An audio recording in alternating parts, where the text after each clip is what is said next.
will rejoice, for he has made me glad. He has made me glad. He has made me glad. I will rejoice, for he has made me glad. Amen. You may be seated.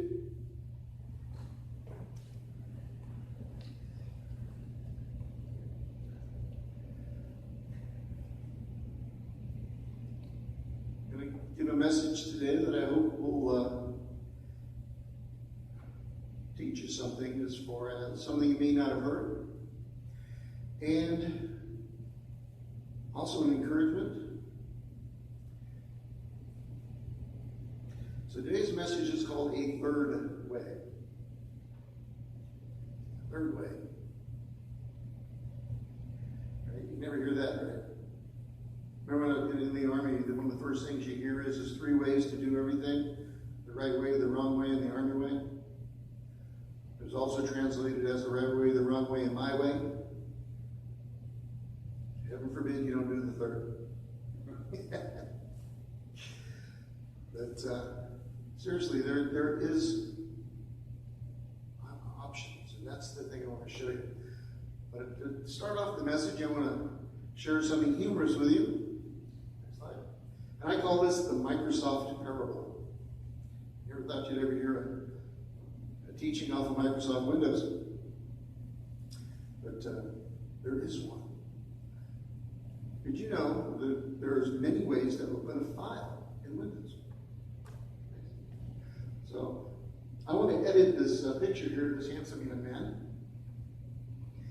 And if I know that it's in my pictures folder, I can just go there, double click on the picture, and it will automatically open in the Paint program. But what if I don't know, where that picture is? So then I can go to the Start menu, hit Start, Programs, Accessories, and Paint. Click that, and Paint will open, and I can bring it down from another menu. Yes, you're starting to get the thing. If you don't work with computers, no, it's not easy. You got to have problems. But and if you're really slick, and if you're one of the old timers, kind of like I am, but not exactly, because to me it's too hard. There's a lot of old timers that'll do this. If you know exactly where it is on the computer, you can go to the command prompt, type in the full commands and everything, and it'll open the program like that. So next slide. So you can see that the point of this silliness is there's usually more than one option in life. It's not either or. I get it on people all the time online about that. Life isn't either or. But we make it that way, don't we? And it makes things hard. And I think because the reason we think that way sometimes is, next slide, we may not see the alternatives, but there are alternatives. It's just we may not see them. I love this story that Robert Schuller told one time, that a king was dying, and he told his sons, he had 3 sons, and he said, I'm going to send you all out on a quest, and you're going to bring me something back before I die. And the one who brings me back the most impressive thing will win the right to be the king. So the 3 sons went out. The oldest one went out first. And he came to this impenetrable wall of bramble bushes. Man, I can't get anywhere from there. But he looked down and he saw this really impressive stick. And he said, I can take this and I can polish it up, and this will make a great walking stick for my father. So he went back. So the next brother went out. He came to the brambles and he looked down and he goes, I think I can get through there. And he worked his way through the bramble bushes and he got to the other side, and it was a flat plateau with a cliff. So I guess I'm not going any farther than that. So he looks down and he says, oh, look at this. There was a polished stone laying on the ground. He says, I'll bring this back to my father. This is a gem. I'm going to bring this back and it'll be a good gift. Then the youngest son goes out. He comes to the bramble bushes and he says, I think I can get through that. So he gets through that and he comes to the plateau and there's nothing there. He says, whoa.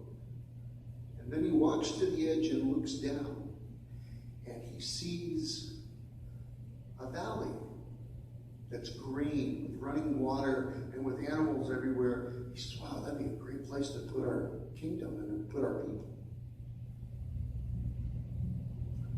So he went back. He says, Father, I got nothing for you. Wow, but what I saw was terrific. And the king says to the youngest son, you are going to be the king. Because you came back with a vision. But see, he had more options. He didn't let the brambles stop him. He didn't let the cliff stop him. He knew he had other options. He could go farther. So we often hear people say, I have no choice, but they do. They just haven't seen it. Now, sometimes people want to use our choices against us. Ever had that happen?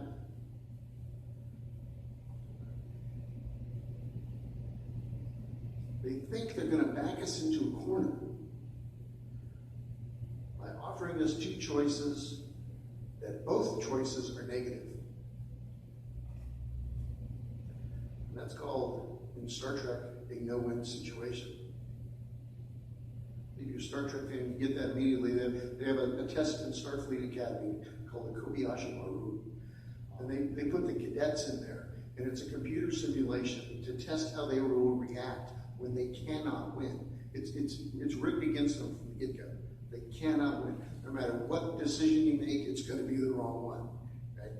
And only one person in Starfleet history has ever beaten it, and that was Captain Kirk, and that's because he snuck into the computer lab in the middle of the night and programmed it.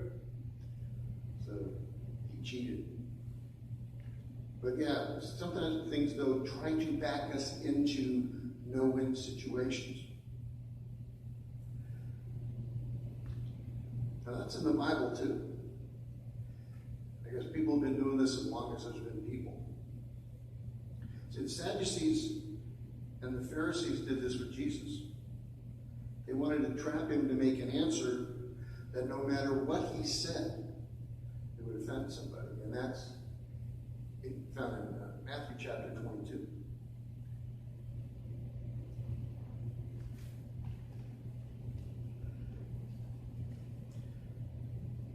It says, then the Pharisees went and plotted how they might entangle him in his talk. And they sent to him their disciples with the Herodians, saying, Teacher, we know that you are true and teach the way of God in truth, nor do you care about anyone, for you do not regard the person of men. Tell us, therefore, what do you think? Is it lawful to pay taxes to Caesar or not? But Jesus perceived their wickedness and said, why do you test me, you hypocrites? Show me the tax money. So they brought him a denarius. And he said to them, whose image and inscription is this? They said to him, Caesar's. And he said to them, render therefore to Caesar the things that are Caesar's, and to God the things that are God's. Did they try to trap him? Some things to notice here. One is that the Pharisees wanted to trap Jesus, but they sent someone else. I think that's a riot. There might be two reasons for that. One is, those guys always wore their robes and everything walking around, so it may be that Jesus would have knew, okay, it's them guys again. They're going to try to test me. Okay, here we go. But they wanted to trick him, so they sent their students. And these people are Herodians who were somebody completely different. So maybe Jesus will be caught off guard. And then they flattered him. I think that's interesting. They flattered him first. Hey, Master, we know that you teach the true things, and you don't have any regard for people. It's like, let's butter them up. You ever done that? You butter somebody up first because you want something. Yeah, that's what they're doing. They're buttering them up, so maybe he'll let his guard down and they can get what they want. And then they sprung their trap.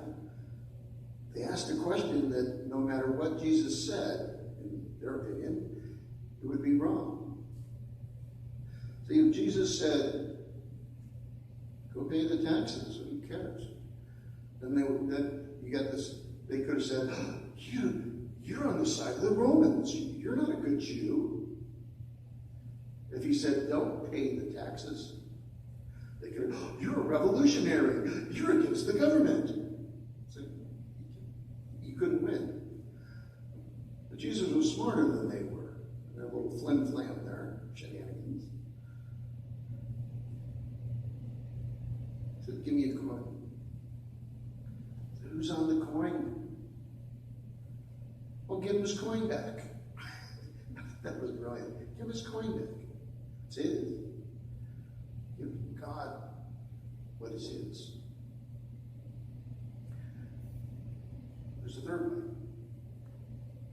Jesus did this many times throughout the Gospels. They would say, hey, think about the woman caught in the act of adultery, right? Hey, the law says that these people, she's supposed to be stoned.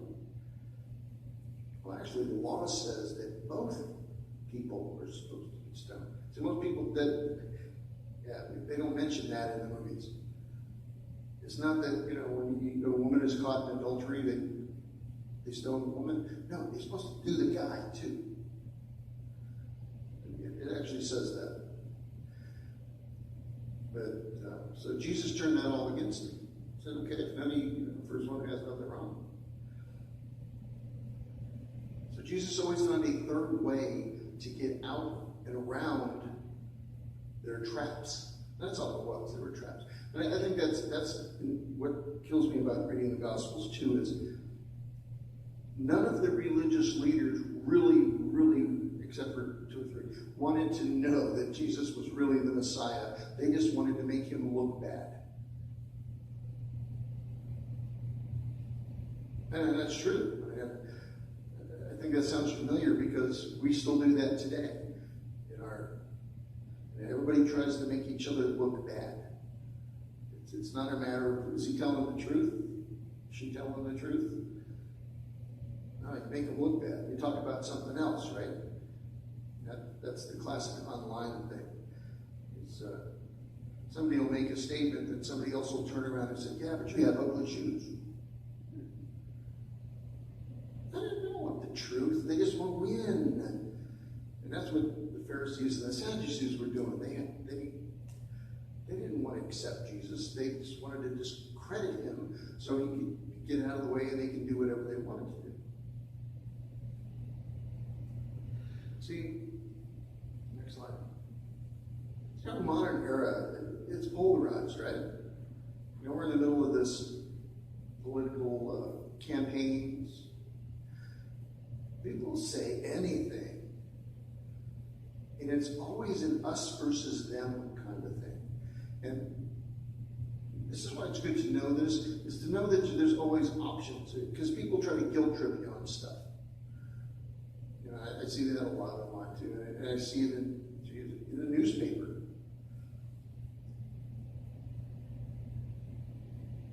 What do they say? If you're anti-abortion, you hate women. Is that true? No, if you're anti-abortion, you're anti-abortion. I mean, it doesn't mean you hate women, because that way they win all the time. Now, I'm going to say this, and this is not popular.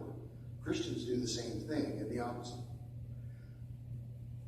Because I've also seen from well-meaning church people that we get a lot of flack for this. People get all this negative stuff on the Facebook page. But to be pro-life, but to be pro-choice doesn't mean that you're anti-baby necessarily. I think a lot of the pro-choice people haven't thought it through, but that's just me. But we can't say that. We can't put them in a box and say you only have one of two choices. You either like us or you're this horrible person. You're a baby killer. We shouldn't do that because that's not loving and that's not true. Doesn't mean we approve of abortion. No, it doesn't ever approve that. But there's more than one viewpoint. There's more than one choice. You know, you don't have to do something just because somebody else says so. You're not a bad person if you have a different opinion than someone else. You know, but those are the boxes that people want to put us in because it takes away our options in life. It takes away our choices. And that's really what it's all about. It's really all about control. Controlling the narrative, controlling how people think, controlling who gets to ultimately win the contest. But see, Jesus always preached the third one. Always. Now he also, which I think is interesting, he used this technique against the people who were trying to use it against him. I find that to be humorous. See, in Matthew chapter 21, we come across an interesting incident.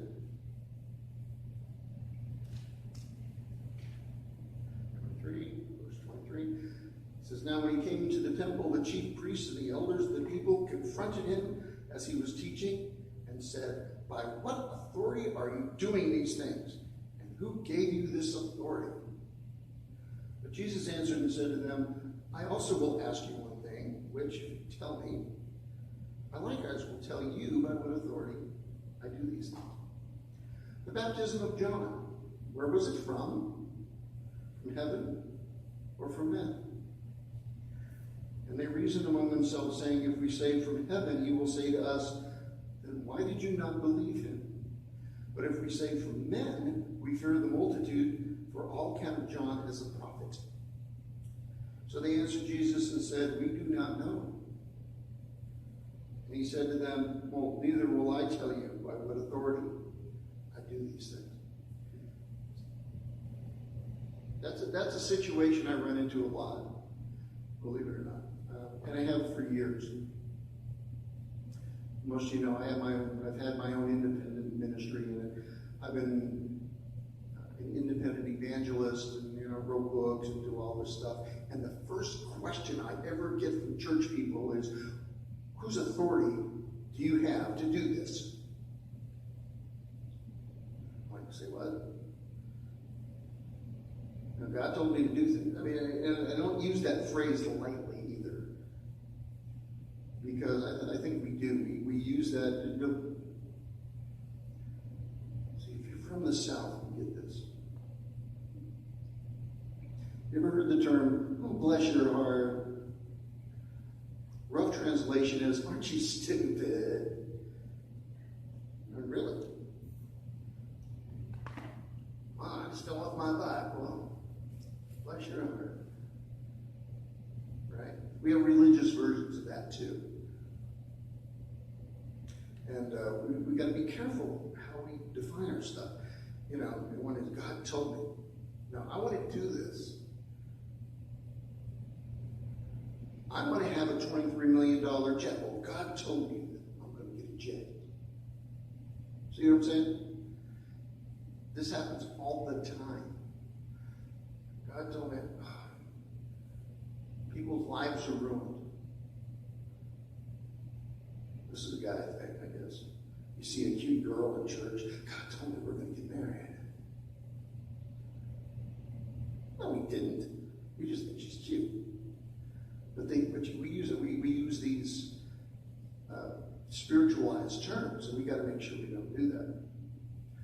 But back to the original story. I wrote a book. I wrote 2 books. And people are like, how dare you? Really? How dare you write a book that's not approved by us? You know, how dare you do this, that, and the other thing? And people kept saying, oh, you have to have a doctorate to do these things. Okay. I'm pliable. I'm trying to do what people say. You got to go to Bible college. So I went to Bible college. Well, that wasn't good enough. You got to have a master's degree. Okay, so I got a master's degree. Well, that wasn't good enough. But it's always the same thing, right? Well, you didn't, and it's the same thing in this situation. You know why they didn't like Jesus? And you know why they didn't like the apostles? Notice they never said this about Paul, but they only said this about the 12 apostles. They never said about whose authority. Because Jesus and the apostles did not go to their approved schools. They did not get their approved certificate to say that they are something in their system. So they didn't like that. And on top of this, Jesus is claiming something that they can't deny. Jesus is claiming to be the Messiah, which means it forces them to make a choice. Either reject him or bow down at his feet. They got a good gig going on. They don't give that up. Right? They got their job going on, and they're making good money off of being this leader thing. And so they got to do something about these people. It's like, whose authority is this? He goes, well, let me ask you a question. I'll tell you. You know, Jesus' question answered the question. But they didn't want to do it. They didn't want to play. See, if they said that John the Baptist was from God, that his message was from God, that would automatically mean that Jesus' message and Jesus came from God. And they didn't want to say that. So Jesus had him back in the corner. That's why he turned around and he says, okay, I'm not going to tell you either. If you're not going to tell me, I'm not going to tell you. Because he wasn't going to play with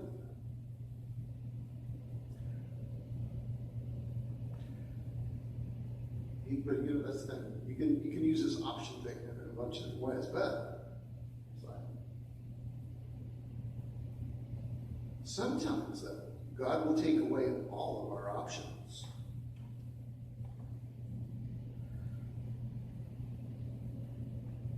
That's a rough one.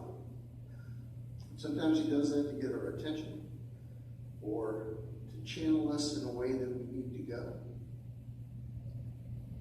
Next slide. See, when God takes away our options, he's telling us something. And that's a rough one to recognize sometimes, I think. Because we're not used to that, but it happens. We see this in the Bible. Genesis chapter 6. This is this chapter is right before the flood. And God looks out and says, the Lord said, my spirit shall not always strive with man, but that he also is flesh. But there'll come a time where God says, okay, I've had enough. And that's going to be a problem for us, as an individual.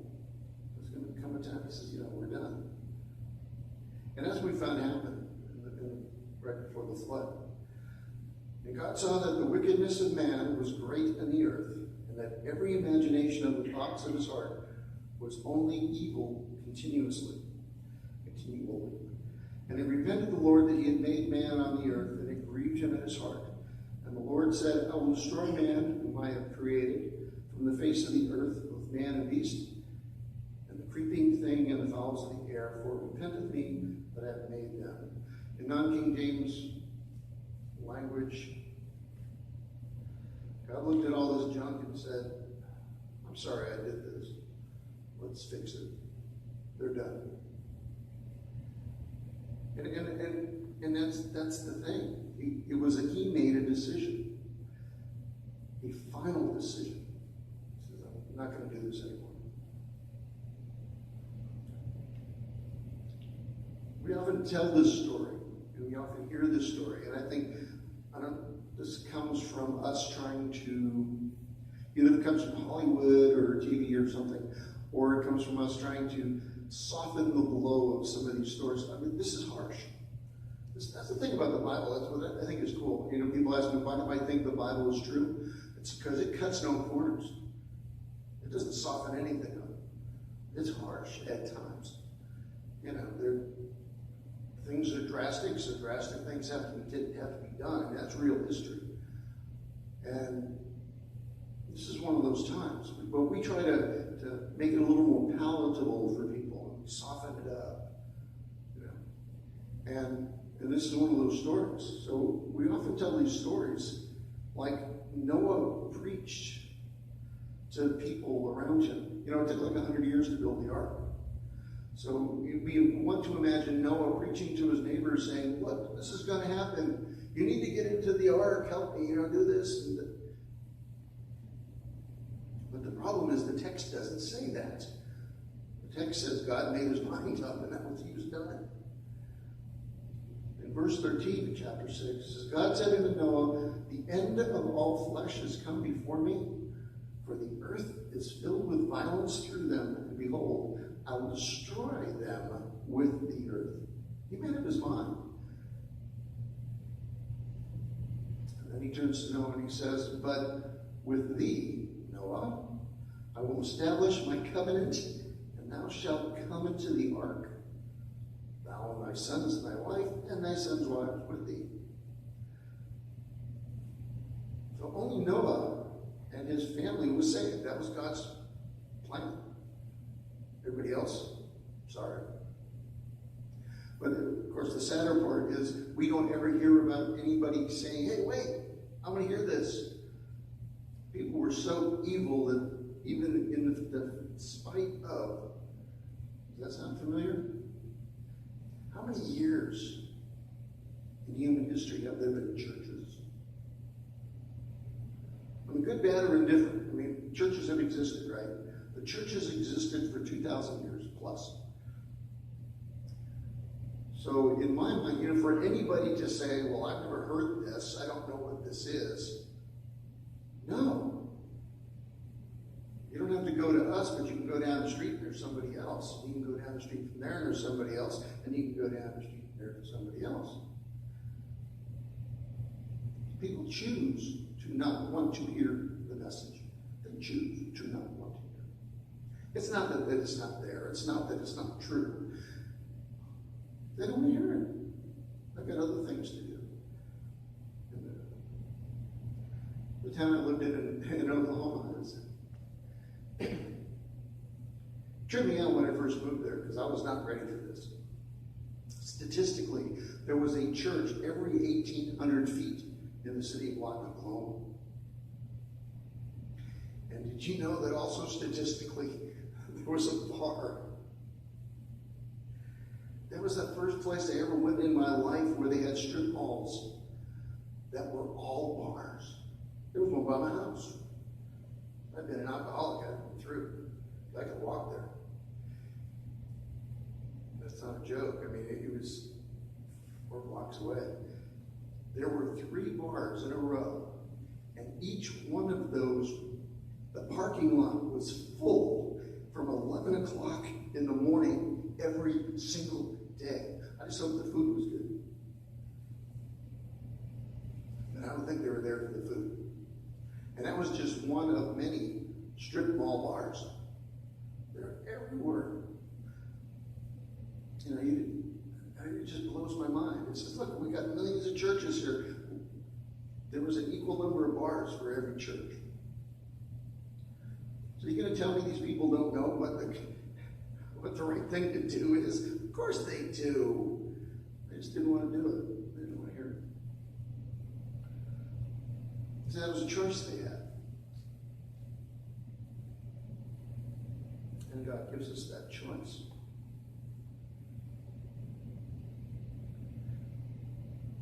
Now, it's important to note that the only person who can take away your choice is the person who gave you the choice in the first place. And that's really important. I mean, that's kind of, philosophy talk there, but the only person who can give you a choice, or take away your choice rather, is the person who gives it to you in the first place. That person is God.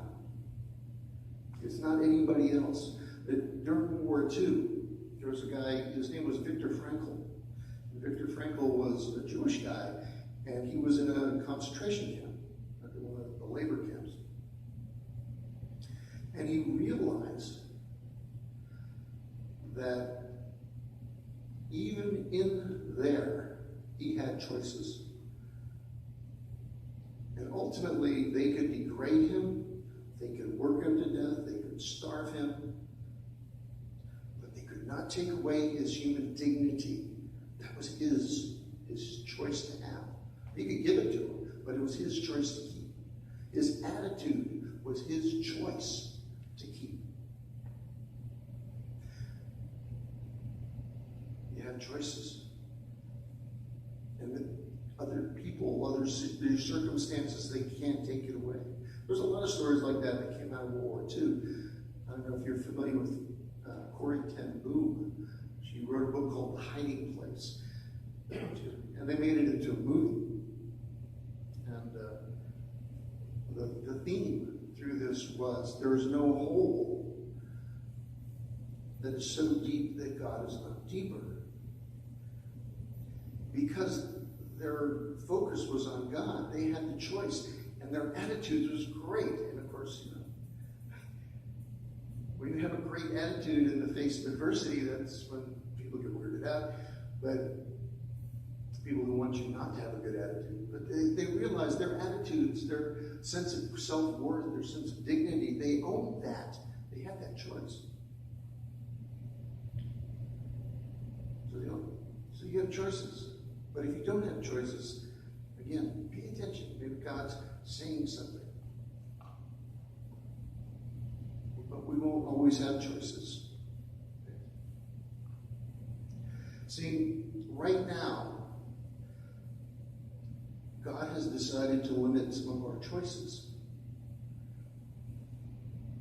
And those are choices that are spiritual. You can probably guess what the choice is. Now, the world wants to tell us that there's many ways to God. I saw a clip where Oprah actually said this. And I've heard other people say this. There's many paths to God. The world says, it doesn't matter which one you're on. That's not true, according to the Bible. It's not true. All paths don't lead to God. Some paths lead off a cliff. And God's trying to warn us on that. He has decided that there is only one way to get to Him. And that's through His Son, Jesus. Jesus said it himself, I am the truth, I am the way, the truth, and the life. No man comes to God except by me. Now that makes us make a choice. He is the only way. And He leaves us with only one option in that choice. He says, where is the highway, right? He owns both. But He is the way, the only way. So we see choices will have consequences. You can choose Jesus, or you can choose the world. That's the choices we're given. But there's consequences to which choice. Read the paper, you'll see the result of people's kind of choices, the consequences.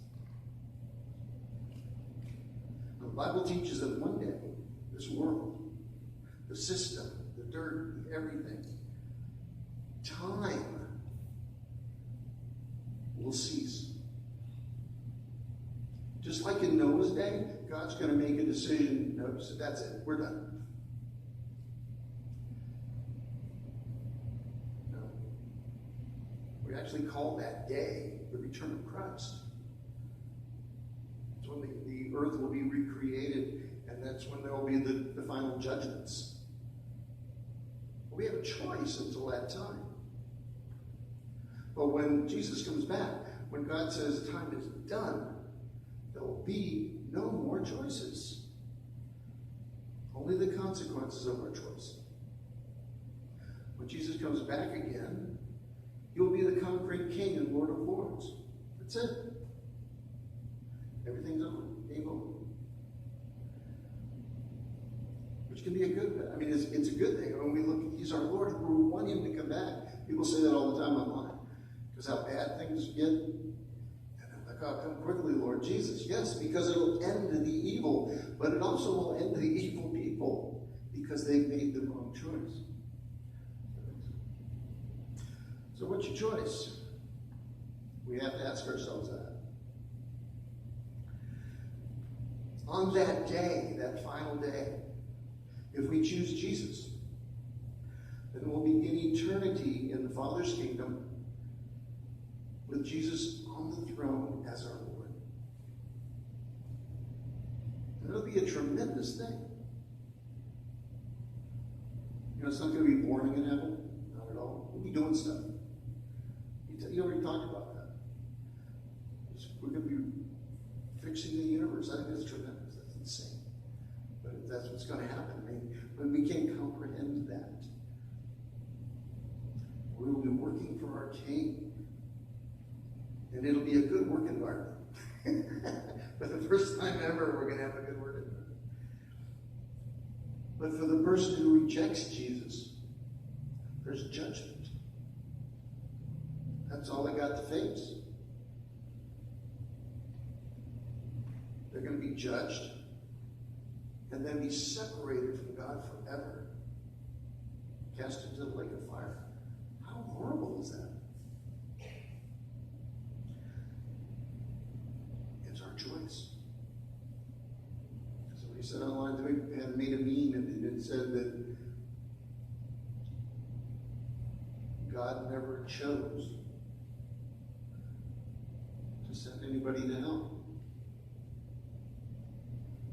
People chose to be separate from him. Yeah, that's sloppy theology, but you get the point. People, if they want to reject him, he decided to let them. He's got his own mind. That's the thing. What's your choice? Jesus calls down through the centuries. Who do you say I am? You have to make a choice. And like in Indiana Jones, choose wisely, because your eternity depends on it.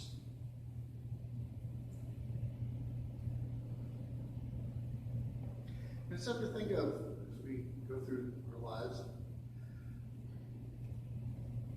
It's not a bad thing. God gave us a choice. He's channeling us. He's moving us, so we'll see our need for a Savior. If you'd stand with me, we'll sing our final song.